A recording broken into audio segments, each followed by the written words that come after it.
In 2011, the United States Congress set aside $27 million of taxpayers' money for NASCAR military sponsorships.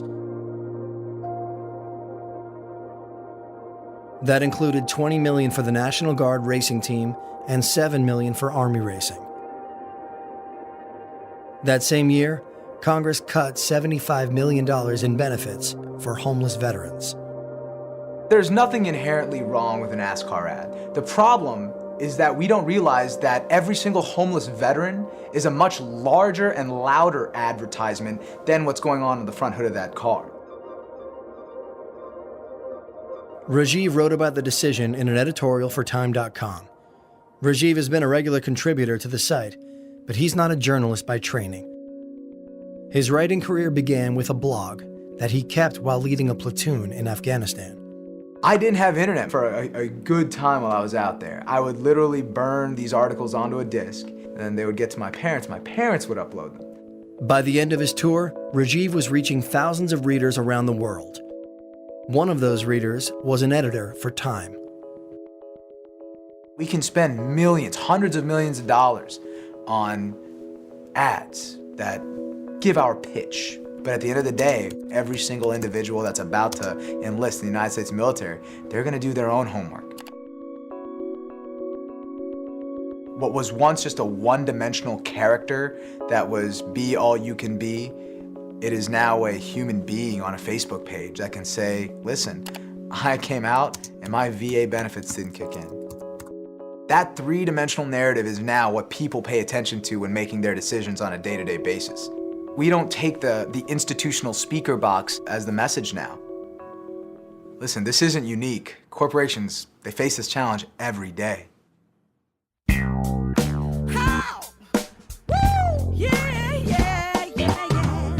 Advertising can't bullshit anyone anymore.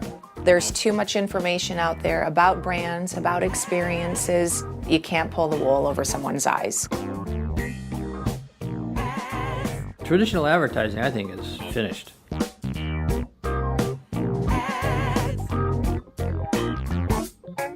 What I always say about transparency is it's not a choice. It's going to happen. The only choice is, does it happen to you or do you participate in it? That's a weak ad campaign. State Farm is there. I got it. You're there. That's really the minimum. Rather than spend a lot of money on paid advertising and paid marketing, instead let's take most of that money and invest it into customer service and customer experience. At the essence of every great brand is trust. Advertising, it is going to become a word that we look at fondly and wonder, oh my God, they used to do advertising long ago.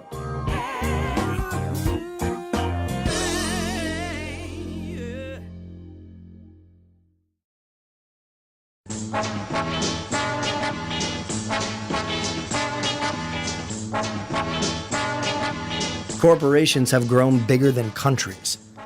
Of the world's 100 largest economic entities, 51 are corporations. Corporations are making more, spending more, and consuming more of the world's resources than ever before. But there's one area where corporations are not gaining, where they're actually losing control.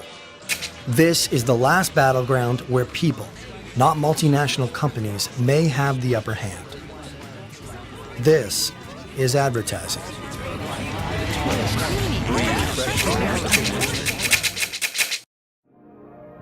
We used to watch ads to get information about products.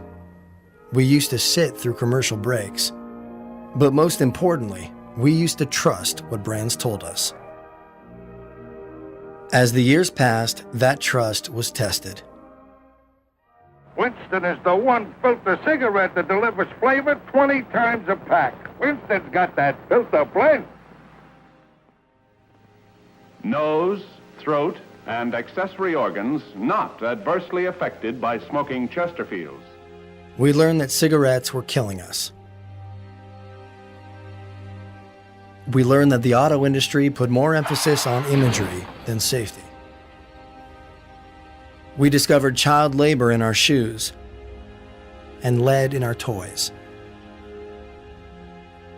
And then it got worse. Federal investigators put out their final report today on that BP oil spill.